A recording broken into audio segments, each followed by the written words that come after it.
We are back here with 197 pounds, and tomorrow, all of this is going to look very different if you tune in here on ESPN+. Tomorrow, Springfield College will be here for some gymnastics against the Brown Bears, who are having some pretty good results of late. Set a couple school records, in fact, in the last couple of weeks. And it'll be senior day tomorrow at 1. I'm told there's some other sporting events going on tomorrow, but you'll have to check your local listings for that. He's Jake Levin. I'm Mike Rubin. And on behalf of our entire outstanding ESPN team, it's great to have you with us here on this Saturday evening from Southern New England. Aaron Wolk and Jake Wehmeyer of Columbia. And it's Wehmeyer who gets the first two. Wolk, one of the two seniors in the lineup for Coach Jordan Leeds Bears. Wolk, an applied math econ major. Will graduate in a couple of months and take the walk through the Van Wickle gates. Wehmeyer, 7 wins against 9 losses. Wolk had a really impressive pin to start the match yesterday against LIU. A first period pin at that. Incredible energy from him to get things started, but Wehmeyer's in a pretty good spot here. Trying to get a Wolk over to his back, and he has him in a good spot. Not enough for a near fall 4, but near fall 2, and now Wolk actually almost in a position for reversal. Can he get the cradle? Tries to step in and does get the reversal. Well executed there by Aaron Wolk to cut the lead from 4 to 2. It's a great counter punch from Wolk. We haven't seen a lot of that from Brown. It's been a lot of playing from behind and kind of staying behind in some of these matches. But Wolk, he's a proud guy. 157-26 high school record. He's looking to turn things around this season. 2-10 entering the day. Yeah, stalemate. Wolk was in a tricky spot there. He was getting both of his legs off the mat. I don't know if Wehmeyer realized where Wolk was, but it's still control Wolk, which means Wehmeyer takes his spot on his knees in the center of the mat. One more match after this one with Alex Semenenko and Billy McChesney waiting on deck at the heavyweight division. And again, Wolk just in a truly impressive. We're going to get our second reversal of the period. A lot of action in the first round of this matchup. Two guys who are coming off wins in their respective dual meets last night. Wolk defeated John Duza of LIU via pin, just 151 in.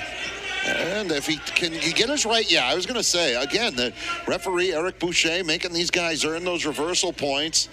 It looked like Wehmeyer was in a pretty good spot. And we'll see if Wolk can bridge his way out of it for an escape as we head into the final 25 seconds of the period. Wehmeyer had the most lopsided score of any Columbia wrestler last night. He defeated Michael Doggett of Harvard by major decision 10-1. In terms of margins, that was the biggest one.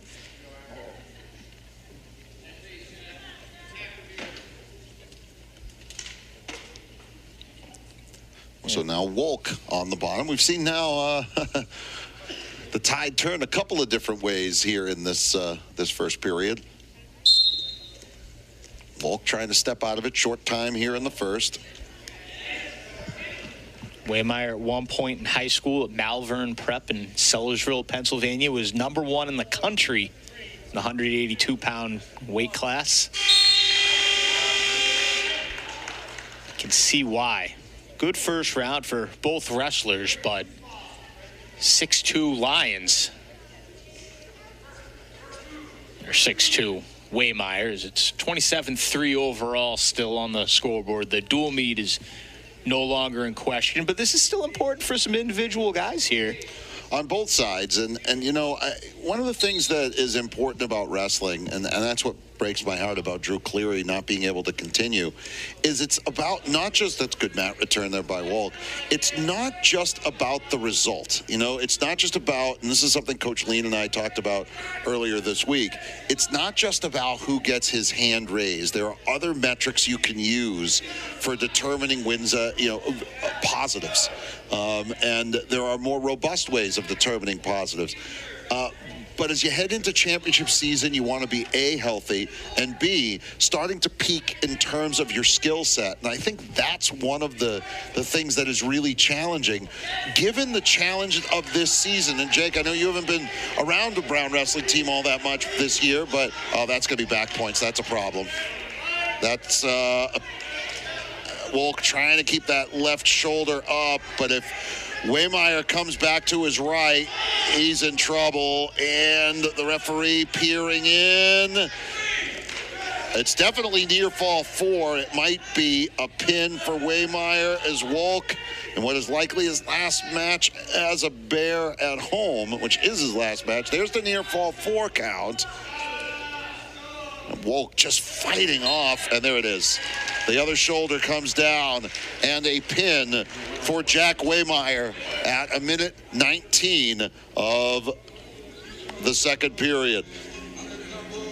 It's the first pin we've had today. Yeah, a lot of decisions. Wolk discouraged as he walks off the mat because, there were a couple of moments in that first period where he wrestled well. And so, again, for Columbia, coming off of last night's loss to Harvard, this is a team that has had a couple of very good wins this year. They knocked off Princeton. They